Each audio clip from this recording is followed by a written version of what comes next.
చూస్తున్నావేంద్రా? ఆగ్రా మూసుకున్నాను. అరే ఈడ షర్ట్ మారుస్తూ రోడ్డు మీద రే అందరూ చూస్తా పరువు తీస్తున్నాడు.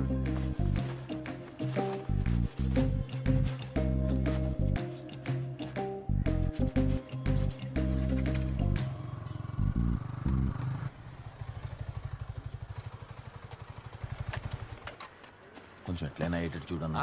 చూస్తాను. నమస్తే. ఆల్రెడీ మాట్లాడాను రా, చెప్పాను నీ గురించి. నువ్వు ఇక్కడే ఉంటా. రే నువ్వు రెడీగా ఉండు. సార్ శివ అని నిన్న మీ గురించి గొడవ పడ్డాడని చెప్పాను కదా, బతుకమ్మకి మన గ్రౌండ్లో ఫ్లెక్సీ పెడుతున్నారు, మీతో ఫోటో కావాలంట. ఏమ్మా అలా గొడవలు పడద్దు. సరే మంచిగా ఉండండి.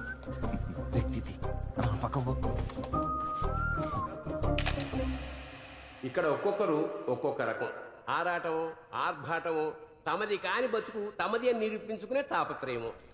అవేవో ఫోటోలు దిగడం, అవి తీసుకెళ్లి సోషల్ మీడియాలో పెట్టడం, ఇంకా పిచ్చి ముదిరితే తీసుకెళ్లి రోడ్ల మీద పెట్టడం. తపన చేసే పని మీద కాకుండా అన్నిటి మీద ఉంటుంది. ఎందుకు సాగుకొడుతున్నారా? చెప్పినా గారు 2 రోజులు రానని.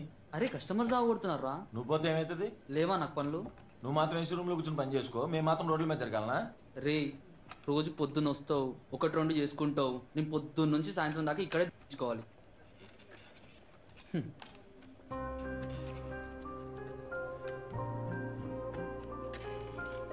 తాలు తిరుగుతుందండి.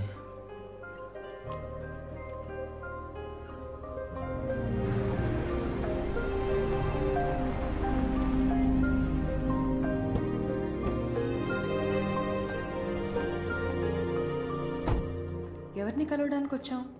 వైజాగ్ నుండి సంధ్య ఆంటీ వాళ్ళు వచ్చారు. లంచ్ కలుద్దాం అంటే మీ అమ్మాయిని కూడా తీసుకురండి, ఒకసారి చూసినట్టు ఉంటుందన్నారు. వాళ్ళ అబ్బాయి తెలుసు కదా నీకు, మీరిద్దరు ఇన్స్టాగ్రామ్లో ఫ్రెండ్స్ అంట కదా. తనకి నువ్వు బాగా నచ్చావంట. హాయ్ అండి, బాగున్నారా? అన్నయ్య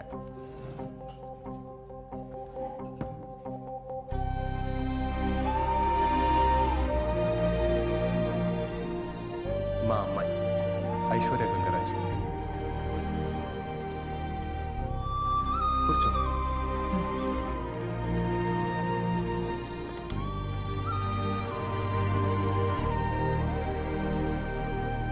ఏం తెలుసమ్మా నీకు? ఏంటమ్మా ఏమైనా ఇబ్బంది పడుతున్నావా?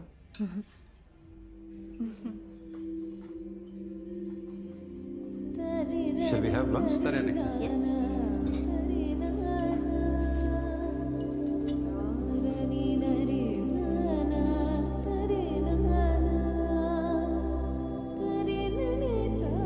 ప్రేమించడానికి ఉన్న ధైర్యం ఇంట్లో చెప్పడానికి ఉండదు. అమ్మా నాన్న ఏమనుకుంటారో, చుట్టాలు చుట్టూ ఉన్న వాళ్ళు ఏమనుకుంటారో, బరువు ఏమవుతుందో అన్న భయం. వాళ్ళు వాళ్ళలా ఉండలేరు.